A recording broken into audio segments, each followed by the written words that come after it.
बात करेंगे T20 world cup की। T20 वर्ल्ड कप में बदतरीन कारकर्दगी पर हेड कोच गैरी क्रिस्टन ने पाकिस्तानी क्रिकेटर्स को खरी खरी सुना दी।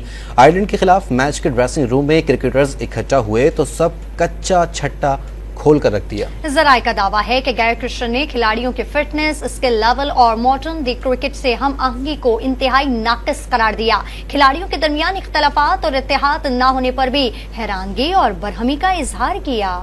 वर्ल्ड कप में बदतरीन कारकर्दगी, हेड कोच गैरी क्रिस्टन फट पड़े, कौमी क्रिकेटर्स को आईना दिखा दिया। जराये के मुताबिक आयरलैंड के खिलाफ बमुश्किल जीत के बाद खिलाड़ी ड्रेसिंग रूम इकट्ठा हुए तो गैरी क्रिस्टन आग बगोला हो गए। जराये ने दावा किया कि वर्ल्ड कप में कौमी क्रिकेटर्स की इंतहाई खराब कारकर्दगी पर खिलाड़ियों पर बरहमी और नाराजगी का इजहार किया। खिलाड़ियों के दरमियान इत्तेहाद पर भी सवाल उठाया। कहा ये टीम दर हकीकत एक टीम नहीं, इत्तेहाद की कमी है। कोई किसी को सपोर्ट नहीं करता, खिलाड़ियों में इख्तलाफात हैं और किसी को टीम में कोई दिलचस्पी नहीं। किसी को कुछ नहीं मालूम कि कौन सी शॉट कब खेलनी है। खिलाड़ियों के पास मॉडर्न डे क्रिकेट की कोई स्किल मौजूद नहीं। उन्होंने खिलाड़ियों के फिटनेस लेवल पर भी बरहमी का इजहार किया। वाजे किया कि किसी का भी फिटनेस लेवल मयारी नहीं। फिटनेस लेवल के एतबार से दुनिया क्रिकेट में पाकिस्तान टीम बहुत पीछे है।